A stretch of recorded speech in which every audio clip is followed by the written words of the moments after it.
എല്ലാ വർഷവും കോടിക്കണക്കിന് ആളുകൾ ഡിസംബർ 25-ന് ക്രിസ്മസ് ആഘോഷിക്കാറുണ്ട്. പള്ളികളിൽ മെഴുകുതിരികൾ കത്തിക്കാറുണ്ട്. കുടുംബങ്ങൾ ഒത്തുകൂടുന്ന സമയമാണത്. അലങ്കരിച്ച മരങ്ങളിൽ ലൈറ്റുകളൊക്കെ ഇടാറുണ്ട്. ആ മാസം മുഴുവൻ ക്രിസ്മസ് കരോളിന്റെ മുഴക്കമായിരിക്കും. എന്നാൽ നമ്മെ അതിശയിപ്പിക്കുന്ന ഒരു കാര്യം ഇതാണ്: ഡിസംബർ 25 ആണ് യേശു ജനിച്ചതെന്ന് ബൈബിൾ പറയുന്നില്ല. ഒരു സ്ഥലത്ത് പോലും പറയുന്നില്ല. പക്ഷെ അതിൽ ഞെട്ടിക്കുന്ന കാര്യം, ബൈബിൾ യേശു എപ്പോ ജനിച്ചു എന്ന് പറയുന്നുണ്ട്. യേശു യഥാർത്ഥത്തിൽ എന്നാണ് ജനിച്ചത് എന്ന് സൂചനകൾ തരുന്ന കുറച്ചു കാര്യങ്ങൾ അതിലുണ്ട്. വയലുകളിൽ ഉണ്ടായിരുന്ന ഇടയന്മാർ, റോമൻ ചക്രവർത്തിയുടെ കൽപ്പന, ആകാശത്തിലെ നക്ഷത്രങ്ങൾ, അങ്ങനെ പലതും. ഈ സൂചനകളെല്ലാം ഏത് ദിവസം, മാസം എന്നെല്ലാം എടുത്തു കാണിക്കുന്നുണ്ട്. ദൈവം യേശുവിനെ ഈ ലോകത്തേക്ക് അയച്ചത് എന്തോ യാദൃശികമായി സംഭവിച്ചൊരു കാര്യമല്ല. എല്ലാം പക്ക പ്ലാൻ ആയിരുന്നു.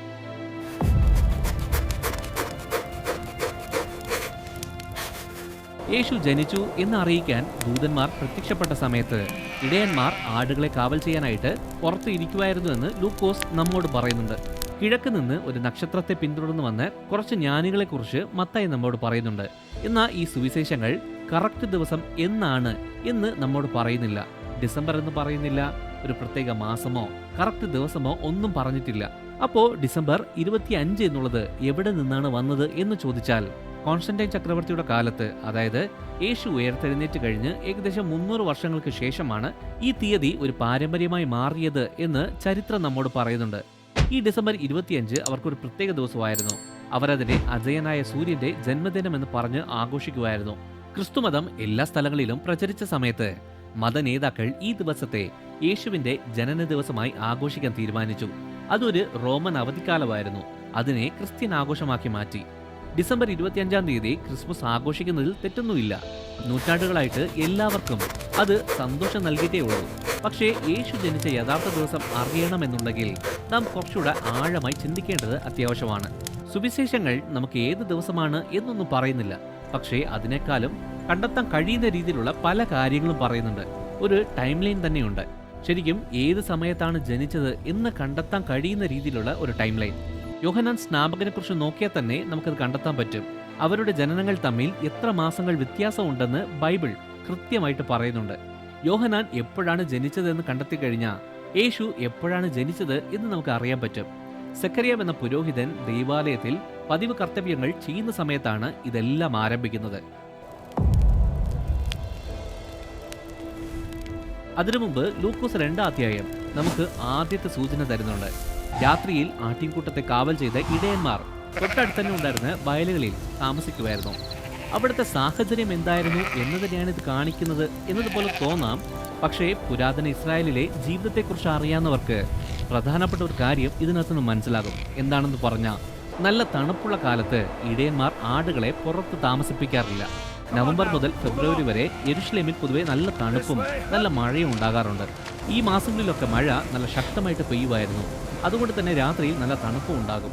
ഈ മാസങ്ങളിൽ ഇടയന്മാർ പുറത്ത് വയലുകളിൽ താമസിക്കാറില്ല. എന്നാൽ ഇവിടെ ഈ ഇടയന്മാർ വയലുകളിൽ താമസിച്ചിരുന്നു. രാത്രി മുഴുവൻ അവിടെ താമസിച്ചിരുന്നു എന്ന കാര്യം നമുക്ക് നിർണായകമായ ഒരു കാര്യം പറയുന്നുണ്ട്. ആടുകൾക്ക് അവിടെ തിന്നാൻ ആവശ്യമായ പുല്ലുണ്ടായിരുന്നു. രാത്രികൾ പുറത്തുറങ്ങാൻ കഴിയുന്ന രീതിയിലുള്ള ചൂട് ഉണ്ടായിരുന്ന ഒരു സമയമായിരുന്നു അത്. വസന്തകാലമോ അല്ലെങ്കിൽ തണുപ്പ് കാലത്തിന്റെ തുടക്കമോ ആകാനാണ് സാധ്യത. എന്തായാലും നല്ല തണുപ്പുള്ള കാലമല്ല. ഇതൊന്നും യാദൃശികമായിട്ട് സംഭവിച്ച കാര്യമല്ല എന്നത് ശ്രദ്ധിക്കുക. അടുത്ത സൂചന ഇത് ഉറപ്പിക്കുന്നുണ്ട്. പുരാതന പ്രവചനം നിവർത്തിച്ച് റോമൻ ചക്രവർത്തിയുടെ ഒരു ഉത്തരവ്.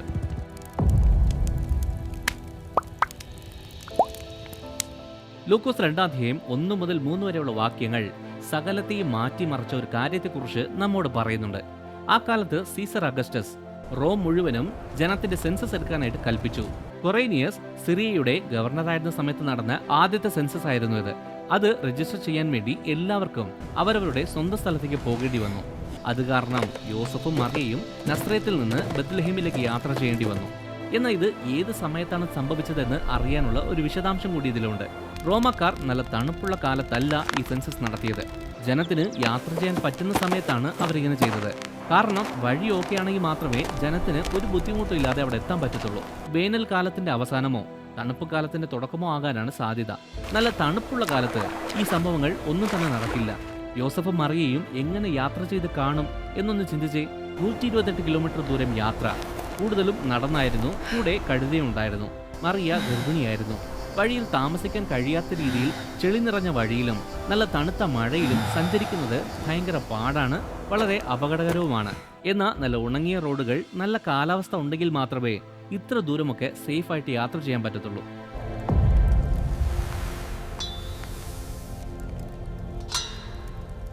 ഈ തെളിവ് വളരെ കൃത്യമായ അറിവ് നമുക്ക് തരുന്നുണ്ട്. യോഹന്നാൻ സ്നാപകന്റെ അപ്പനായ സെഖര്യാവ് എന്ന പുരോഹിതനിൽ നിന്നാണ് ഇത് ആരംഭിക്കുന്നത്. സെഖര്യാവ് അബിയാവിന്റെ പുരോഹിത വിഭാഗത്തിൽപ്പെട്ടയാളാണെന്ന് ലൂക്കോസ് 1:5 നമ്മോട് പറയുന്നുണ്ട്. ഈ വിശദാംശം വളരെ പ്രധാനപ്പെട്ടതാണ്. ഇസ്രായേലിലെ പുരോഹിതന്മാർക്ക് കർശനമായ ഒരു ഷെഡ്യൂൾ ഉണ്ടായിരുന്നു. ദാവീദ് രാജാവ് പുരോഹിതന്മാരെ എങ്ങനെ 24 ഗ്രൂപ്പുകളായി തിരിച്ചു എന്ന് 1 ദിനവൃത്താന്തം 24 വിശദീകരിക്കുന്നുണ്ട്. ഓരോ ഗ്രൂപ്പും ഒരാഴ്ച ദൈവാലയത്തിൽ സേവ ചെയ്യണം. ഒരു ശനിയാഴ്ച മുതൽ അടുത്ത ശനിയാഴ്ച വരെ. വർഷം മുഴുവനും ഇങ്ങനെ തന്നെ അവർ ചെയ്യുമായിരുന്നു. പക്ഷേ ചില വലിയ ഉത്സവങ്ങൾ വരുന്ന സമയത്ത് ഈ 24 ഗ്രൂപ്പും ഒരുമിച്ച് സേവ ചെയ്യണം. ഈ അബിയാവ് 8ാമത്തെ ഗ്രൂപ്പായിരുന്നു. ചരിത്രരേഖകളും യഹൂദ പാരമ്പര്യവും അവർ ഏത് സമയത്താണ് ഈ സേവ ചെയ്തത് എന്ന് കണ്ടെത്താൻ നമ്മെ സഹായിക്കുന്നുണ്ട്. പണ്ഡിതന്മാർ പറയുന്ന BC 5 വസന്തകാലത്തിന്റെ തുടക്കത്തിൽ ഈ സേവകൾ ആരംഭിച്ചു.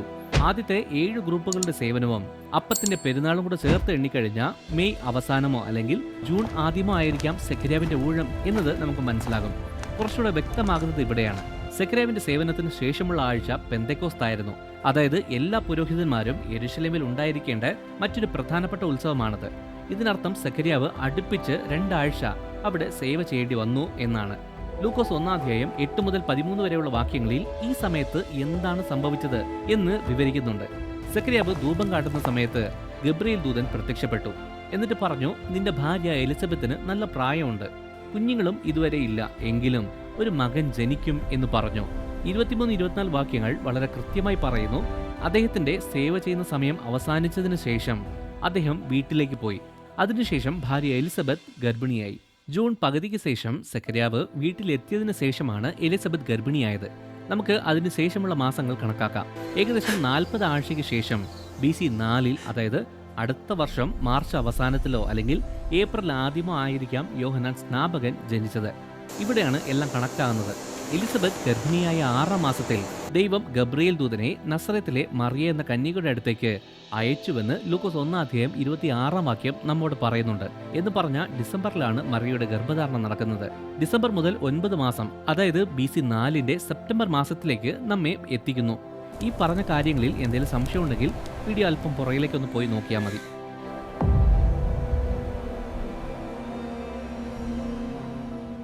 മത്തായി 2:2 നമ്മോട് പറയുന്നത്, കിഴക്ക് നിന്നുള്ള ജ്ഞാനികൾ ഒരു നക്ഷത്രം കണ്ട് അതിനെ പിന്തുടർന്നു പോയി ജൂതന്മാരുടെ നവജാത രാജാവിനെ അന്വേഷിച്ച് യഹൂദയിലേക്ക് പോയി എന്നാണ്. നൂറ്റാണ്ടുകളായിട്ട് പലരുടെയും മനസ്സിലുള്ള ഒരു ചോദ്യം എന്താണെന്ന് പറഞ്ഞാൽ ആ നക്ഷത്രം എന്തായിരുന്നു എന്നതാണ്. അതൊരു അത്ഭുതമായിരുന്നോ, അതോ വെറും പ്രതീകാത്മകമാണോ, അല്ലെങ്കിൽ നമുക്ക് യഥാർത്ഥത്തിൽ പിന്തുടരാൻ കഴിയുന്ന രീതിയിലുള്ള എന്തെങ്കിലും ആണോ എന്നൊക്കെ. ഇന്നത്തെ ജ്യോതിശാസ്ത്രം നമുക്ക് അത്ഭുതകരമായ ഒരു ഉത്തരം തരുന്നുണ്ട്. BC 7-നും 4-നും ഇടയ്ക്കുള്ള വർഷങ്ങളിൽ രാത്രി ആകാശത്ത് അസാധാരണമായ ചില കാര്യങ്ങൾ സംഭവിച്ചു. പുരാതന ആളുകൾ രാജാവിന്റെ ഗ്രഹം എന്ന് വിളിച്ചിരുന്ന വ്യാഴവും, അതായത് ജുപ്പിറ്ററും, അവർ ജൂതജനവുമായി ബന്ധിപ്പിച്ചിരുന്ന ഗ്രഹമായ ശനിയും, അതായത് സാറ്റൻ, വളരെ അപൂർവമായ രീതിയിൽ ഒന്നിച്ചു. ഇത് ഒരു രാത്രി മാത്രം സംഭവിച്ചതല്ല. കുറച്ച് മാസങ്ങളായിട്ട് ഈ 2 ഗ്രഹങ്ങളും 3 പ്രാവശ്യം കണ്ടുമുട്ടി എന്ന് പറയുന്നു. അതായത് പുരാതന ലോകത്ത് എല്ലായിടത്തു നിന്നും കാണാൻ കഴിയുന്ന രീതിയിലായിരുന്നു അത്. ഇസ്രായേലുമായി ബന്ധിപ്പിക്കുന്ന നക്ഷത്രങ്ങളിലാണ് ഇത് സംഭവിച്ചത്.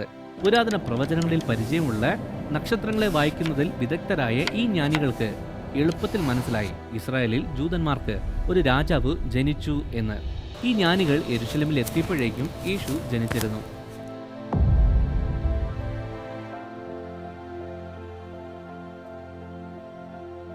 ഇസ്രായേലിൽ ആ സമയത്ത് വലിയൊരു ഉത്സവം ഉണ്ടായിരുന്നു. ഇതിന് ഒരു പ്രായോഗിക വശവും ഉണ്ട്. യോസഫും മറിയയും ബെത്ലഹേമിൽ എത്തിയ സമയത്ത് സത്രത്തിൽ ഒട്ടും സ്ഥലമില്ലായിരുന്നുവെന്ന് ലൂക്കോസ് പറയുന്നുണ്ട്. സത്രങ്ങളെല്ലാം നിറഞ്ഞതിന്റെ കാരണം എന്താണ്? യഹൂദയിലെ ഉത്സവകാലങ്ങളിൽ എല്ലായിടത്തു നിന്നുള്ള ജൂത കുടുംബങ്ങൾ ആഘോഷിക്കാൻ വേണ്ടി യെരുശലേമിലും അടുത്തുള്ള പട്ടണങ്ങളിലും പോകുമായിരുന്നു. യെരുശലേമിൽ നിന്ന് ബെത്ലഹേം വളരെ കുറച്ചു മൈൽ ദൂരം മാത്രമേ ഉള്ളൂ. അങ്ങനെ ആ സ്ഥലം മുഴുവൻ തീർത്ഥാടകരെ കൊണ്ട് നിറയും. തിരക്കേറിയ സത്രങ്ങൾ, നല്ല കാലാവസ്ഥയിൽ പുറം സ്ഥലങ്ങളിൽ ഇരിക്കുന്ന ഇടയന്മാർ, പ്രത്യക്ഷപ്പെട്ട നക്ഷത്രം, ദൈവശാസ്ത്ര പ്രതീകാത്മകതയും യോജിക്കുന്നുണ്ട്. എല്ലാം ഒരുമിച്ച് ചേർത്ത് നോക്കിക്കഴിഞ്ഞാൽ യേശു സെപ്റ്റംബറിൽ ജനിച്ചു കാണാനാണ് സാധ്യത എന്നതാണ്. മത്തായി 2-ാം അധ്യായം നമ്മോട് പറയുന്നത് ഹേരോദാവ് യഹൂദന്മാരുടെ രാജാവായി ഒരു കുഞ്ഞ് ജനിച്ചു എന്ന് കേട്ടപ്പോൾ പേടിച്ചുപോയി, എന്നിട്ട് ദേഷ്യത്തോടെ പ്രതികരിച്ചു എന്ന് പറയുന്നു. ചരിത്രം അദ്ദേഹത്തെ വളരെ ക്രൂരനായ ഒരു അധികാരിയായിട്ടാണ് പറയുന്നത്. ജ്ഞാനികളിൽ നിന്ന് ഒരു വിവരവും കിട്ടാത്തതുകൊണ്ട് പുതിയ നിയമത്തിലെ ഏറ്റവും ഞെട്ടിക്കുന്ന ഒരു കൽപ്പന അദ്ദേഹം പുറപ്പെടുവിച്ചു. ബെത്ലഹേമിലെ 2 വയസ്സും അതിന് താഴെയും പ്രായമുള്ള എല്ലാ ആൺകുട്ടികളെയും കൊല്ലണം എന്ന്. ഭയാനകമായൊരു തീരുമാനമാണിത്. പക്ഷേ അബദ്ധവശാൽ നമുക്ക് കൃത്യമായൊരു സമയം ഇത് തരുന്നുണ്ട്. ചരിത്രകാരനായ യോസിഫസ് ചില പ്രധാന വിശദാംശങ്ങൾ രേഖപ്പെടുത്തുന്നുണ്ട്. BC 4 ചന്ദ്രഗ്രഹണവും പെസഹായും കഴിഞ്ഞതിനു ശേഷം ഹേരോദാവ് മരിച്ചു എന്ന്. ഇതൊരു പ്രധാനപ്പെട്ട കാര്യമാണ്. ആ ഗ്രഹണത്തിന് മുമ്പ് യേശു ജനിച്ചു. ആഴ്ചകൾക്ക് മുമ്പല്ല, ജ്ഞാനികൾക്ക് സഞ്ചരിക്കാനും ഹേരോദാവ് താൻ വഞ്ചിക്കപ്പെട്ടു എന്ന് മനസ്സിലാക്കാനും കുഞ്ഞുങ്ങളെല്ലാം കൊല്ലണം എന്നുള്ള ഉത്തരവ് നടപ്പിലാക്കാനും സമയമുണ്ടായിരുന്നു. അതുകൊണ്ടാണ് 2 വയസ്സും അതിൽ താഴെയുള്ള എല്ലാ ആൺകുട്ടികളെയും അദ്ദേഹം ലക്ഷ്യമിട്ടത്. ഈ സംഭവങ്ങളെല്ലാം ഒരുമിച്ച് വെച്ച് നോക്കിക്കഴിഞ്ഞാൽ ഏകദേശം ഒരു ഐഡിയ കിട്ടും. ഹേരോദാവ് ജീവിച്ചിരിക്കുന്ന സമയത്താണ് യേശു ജനിച്ചത് എന്ന സെഖര്യാവിന്റെ പൗരോഹിത്യ സമയക്രമത്തിന് മുമ്പല്ല. മിക്ക പണ്ഡിതന്മാരും BC 6-നും BC 4-നും ഇടയിൽ സംഭവിക്കാനാണ് സാധ്യത എന്ന് പറയുന്നു. നക്ഷത്രം പ്രത്യക്ഷപ്പെടാനും ജ്ഞാനികൾക്ക് എത്തിച്ചേരാനും ഹേരോദാവിന്റെ കോപം പൊട്ടിപ്പുറപ്പെടാനും ഇത് സമയം നൽകുന്നുണ്ട്.